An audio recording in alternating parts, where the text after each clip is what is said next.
All right, what up, people? It's your boy Chig from Unit Eagle Eye coming to you again with a brand new video. This time, it's another episode of my match ratings from the Chelsea versus Arsenal game. I like doing this the following day because it gives me time to sleep on it, reflect, see if I was particularly harsh with anyone from the previous day. It's always good to really kind of take it in. And the one thing that I've noticed that me and even a lot of other Gooners are doing at the moment as well is last season, in fact, to be honest, the last few years, whenever Arsenal would lose, I'd avoid things like Match of the Day, anything that kind of reminds me of the fact we lost. But because I'm doing this show, I need to pay more attention to the finer details, the finer tactical details of things that I may have missed or the things that I can see are happening. So I do like to pay attention because also what I am looking forward to is seeing how Emre's influence has taken shape in the team. So I am really looking out for the detail these days. So I watched Match of the Day and there were things that I actually didn't touch upon in the review. So I'm going to do that as I go through these ratings. Okay, so starting off with Petr Cech. I thought Petr Cech was fine. I actually thought he made a couple of good saves yesterday. I actually thought he had a better performance than he did last week.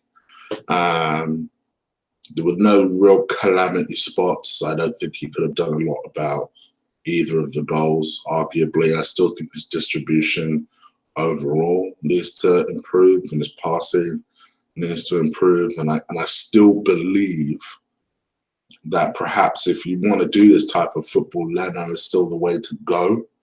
But to be honest, based on yesterday, I don't think he did that much wrong. Like I see a lot of people shitting on Cech for yesterday, and to be honest, I don't really get why. There was no real calamity spots from him.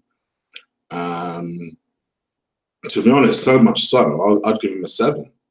You know what I mean? I'm not a generous marker, but I'm going to give him a 7. I thought he did fine. So, Hector Bellerin. Where the fuck do I start? To be fair, I thought going forward, Bellerin was fine. I did. You know, you're not going to get amazing crosses from him going forward. But I thought there were one of those chances he set Aubameyang. I think it was Aubameyang. I'm pretty sure it was Aubameyang upward. And I thought generally his running up and down in terms of particularly attacking wise, I thought was really good. Hector's problem is, has, and always will be going back. And to me, that's why I mark him down because I'm sorry, I get that you have to provide an attacking threat, but motherfucker, in your job description, it says defender. So if you can't defend first and foremost, what the fuck are you doing in that position then? So to me, that's why I have to mark you down a little bit. Was he the worst player on the pitch? No. But was he the best player on the pitch? Not by a fucking long way. So I give him a 4. 4 out of 10. Fuck it. 5, man. I don't care. Mustafi. Oh, fucking hell. Where do I start with this motherfucker? 3 out of 10. Just poor. Poor. I think his awareness is poor.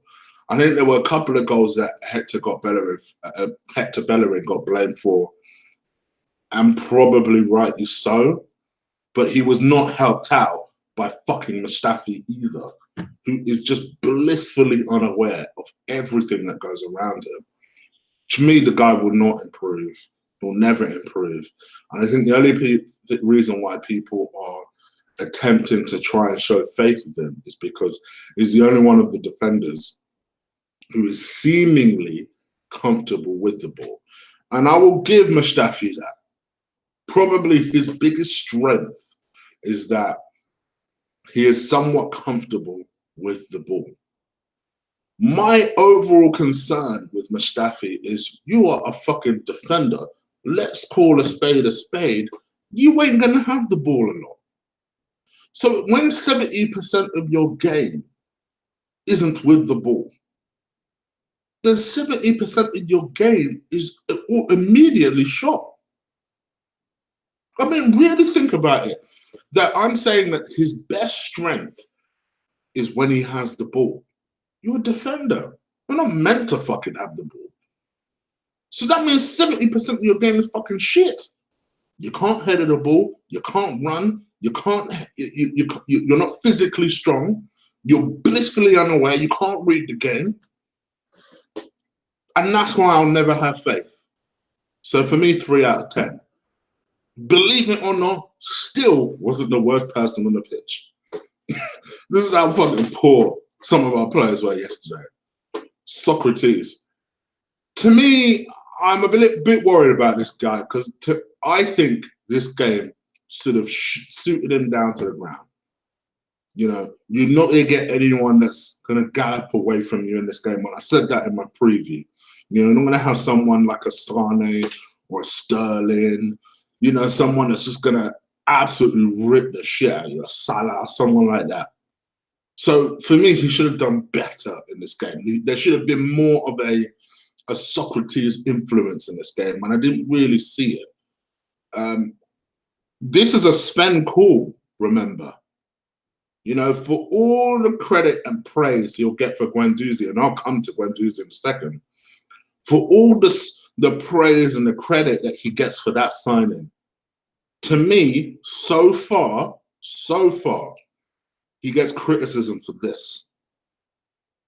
This, to me, was a weird call. A player who hasn't been good for the last 18 months. That being said, out of the two, out of Mustafi and him, I thought he was the better player. Simply put, he reads the game better. Whether he can do anything about it is another question. Essentially, you've got yourself another Mertesacker, maybe a touch quicker, and obviously shorter. That's pretty much it. That's pretty much it. Like I said, I thought he was a better player, so I'll give him a 5 out of 10. But weren't great. Left back, Monreal. To me, I thought he just looked unfit. I thought he did a couple of things nice going forward, but defending-wise, which I actually think is Monreal's strength, other than his crossing, I think he's a better I think he's our best overall defender when he's on form, which is sad. There's a sad state of affairs when we start saying shit like that, but it's true. I honestly believe he's our best defender. He was our best player last year, and he's our best defender when fully fit. And to me, was nothing like his old self, and that's concerning, to be honest. But I guess more games will fix that, and I imagine he'll be a lot fitter against West Ham. For me, if I wanted to be kind, I'd say 6. I'm not in a kind mood, so I'm going to say 5 out of 10. Okay. I'm going to say Xhaka. Guendouzi, I thought was fan-fucking-tastic. Fantastic. My man, I hear people saying he's our best midfielder. I'll tell you what, my man's fucking playing like it. He ain't respecting the order of fucking things. That's for damn sure. He's come into this team and he's thought, you know what? Fuck this. I'm going to show you motherfuckers how to do it. And I said this last week and I'll say it again. He is showing Xhaka how the fuck to play his position. He is doing everything I expected Xhaka to do. Everything. That's why, to me, I don't understand the need of playing Xhaka when you have this guy doing the exact same job, but better. Just really think about what people say Xhaka's strengths are. Supposedly passing the ball long range, he can do that. Supposedly reading the game, he can do that. His short passes are better. He can turn right. I don't even get why Xhaka's still in the team. To me, I thought was absolutely fantastic yesterday. I'd go as far as saying I thought he was an 8 out of 10 yesterday. I thought he was fantastic. I know people will probably think that's harsh. I don't. The reason I'm only giving him 8, I find it uncomfortable to give any player over 8 when we've lost a game. That's the only reason he doesn't get higher. So for me, 8 out of 10. Granit fucking Xhaka. Okay, here we go. I would sell his punk ass in January if I could. I would. I honestly would. I'd sell him in January if it was possible. To me, I did say over the summer, you know, I'll give him one more season. Let's see how it goes. Because he ended last season better. To me, he's actually regressed. I actually think he's getting worse. The first 2 games, just there was nothing there. And I know what Granit Xhaka defenders will say immediately. Oh, maybe he's not fit. Maybe he's not this. Maybe he's not that. I don't want to hear that nonsense. I genuinely don't want to hear that nonsense. So for me, Granit Xhaka, I give a -1 to. I am not fucking playing. A -1. Somebody said it when the team was announced, and I was tweeting like, "What the fuck? Why is he in the team instead of Torreira?" And someone said immediately, "Oh, well, it's like we're playing with fucking 10 men now if fucking Granit Xhaka's on the pitch." And so it played out. Because it was only at half time when Torreira finally came on that we looked better. That at least defensively, we didn't look like a complete shambles. -1. Get the guy out. Honestly, for me, I am fully Granit out. Fully. All right, so who else fucking played? Mkhitaryan. So Mkhitaryan, this one's an unusual one because yesterday I said he played well.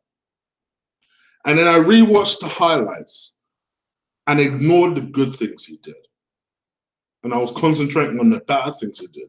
He didn't. Not really. He had an assist, I'll give him that. He had a couple of chances, a couple which he fucked up, but one of them he scored.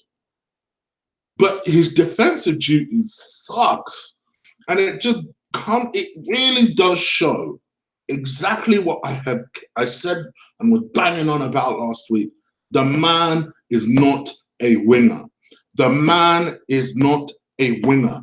To be a winger, you need to be, first of all, A, have pace to be able to take on your man, and B, be able to fucking track back. He can't do either.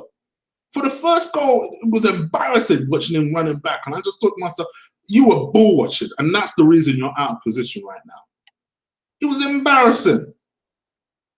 He's not a winger. I'm sorry. He's not a winger. So purely for his goal and his assist, he gets a 6. If it wasn't for those things, my man would be getting a 3. I'm sorry. So that for me, that's Mkhitaryan out of the way. Mesut motherfucking Özil. Now, I realize this is a touchy subject with a lot of Arsenal fans. Whenever you criticize Özil, you go against them. Even you have to take a step back and say, what did Mesut do? Just what did he do? Even you stat firms don't even have stats to back you up in this game. What did he actually do? Anything? Anything? No? Yeah, I didn't think fucking so. He didn't do shit. Mesut Özil, I'm sorry. I'm sorry, people. I'm sorry, Mesut nut huggers. 2 out of 10. And you're lucky to get the 2. Alex Iwobi. For me, you're probably sitting there thinking, surprise, surprise. I don't care. Man and match. It's between him and Guendouzi, and don't get it twisted. I'm giving Alex an 8 as well. Because I thought he was constantly our source of danger. And when he came off, I thought our overall performance dropped. I didn't understand why he came off. Mkhitaryan punk ass should have come off. But to me, my man in the match, I think he had a really good preseason. And I think the one appearance he has had, I can't even remember if he came on against City, but the one appearance he has had, which was yesterday, I thought he was fantastic. Absolutely fantastic. And And I said it's a big season for Alex. He signed a new contract. It's a big season. And I hope so badly every single fucking Iwobi hater there is, I hope he pulls out a good season and gives a double middle finger to every single one of them motherfuckers. The ones who even yesterday were still criticizing him. Even yesterday. Those are the people I have zero fucking time for. Because now you have an agenda. Now I can see this is not about whether Alex is shit or not. This is just about you hating Iwobi for whatever reason. I'll leave you guys to decide what that is. For me, 8 out of 10. Pierre-Emerick Aubameyang. Poor. Let's be real. You're a £60 million striker. That was poor. You had a couple of really good... And don't get it twisted. People, don't think I forgot. I know Alex Iwobi missed a golden chance of the second half, but he also scored, and he also played well up until then. What did Aubameyang do up until he missed that chance? And then when he missed the second one. I'm worried about this guy because I don't think he had a great preseason, and I'm not fucking counting Boreham Wood. I don't think he had a great preseason. It's almost like my man's too relaxed. It's like, come on now. Come on now. Need him to up his level. Don't get it twisted, people. I'm not writing him off. I'm not writing him off. But we need him to up his level. To me, and I'm being honest, 4 out of 10. I'm being honest. 4 out of 10. So quickly, running through the subs. Torreira, thought 7 out of 10. Looked a lot better when he came on for half time. 7 out of 10. Lacazette, if I'm being honest, didn't make an amazing impact like he did last week. I thought it was all right for what he did. 5 out of 10. I can't remember who else fucking came on. Can't remember who else came on. This is where I should be looking at the chat room. I know people. I know. I get distracted by you guys in the chat room, and I don't like going as I search through the comments, which is why I don't often look at the chat room.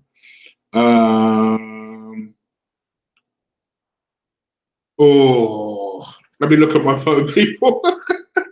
This is what I'm trying to say. This is why I don't like looking at the fucking chat room, because then that way I get confused and I'm like, oh no, who came on? Who came on? All right, let me check. I honestly cannot remember who else fucking came on. Oh, Ramsey, no fucking wonder. Yeah, he didn't do shit. 4 out of 10. He didn't do shit. 4 out of 10. I'm hearing that Ramsey is stalling over a contract because he wants an attacking role in the team. Mind you, that is according to Jermaine Genius. I don't know how the fuck Jermaine Genius would know this, but yeah, I hope that's not the case. I genuinely hope that's not the case. Like, Ramsey, come on. Come on, bro. Anyway, guys, you let me know what you think of my match ratings. Leave it in the comments below. If you liked, if you agree with them, if you disagree with them, let me know what your ratings are, smart asses. Let me know in the comments below. If you like this video, drop kick the shit out of that like button. I mean, absolutely fucking stomp a mud hole in that fucking like button. I appreciate it every time you guys do that. I genuinely do. Also, if you're listening to me for the first time, hit that subscribe button. Right, I'm out of here. What I'm going to do is I'll be back next week. I'm contemplating a certain video. I'm trying to keep out of it, but people keep asking me to do one. I may do a KSI versus Logan Paul prediction. Maybe. I'm trying to stay out of that fucking nonsense. I'm contemplating it. If I do it, I'll let you guys know on Twitter, which is @ColossalChick. The reason I'm contemplating it is, as some of you guys know, maybe not all of you guys know, I'm a big boxing fan. And this is a bit of a publicity stunt, but whatever, stuff that people care about. So I might do one. I might, but I'll consider it. In terms of Arsenal, though, I'm trying to get on a particular guest that you guys have been asking me to get on for ages. So I'll get on that and see what he says. If that doesn't pan out, I'm going to ask another friend of mine who also has a show, who would also be a debutant on here as well, to come on and share his thoughts about the Arsenal versus West Ham game. Until then, people, I'm out of here. Take care. Enjoy the rest of your weekend. Deuces.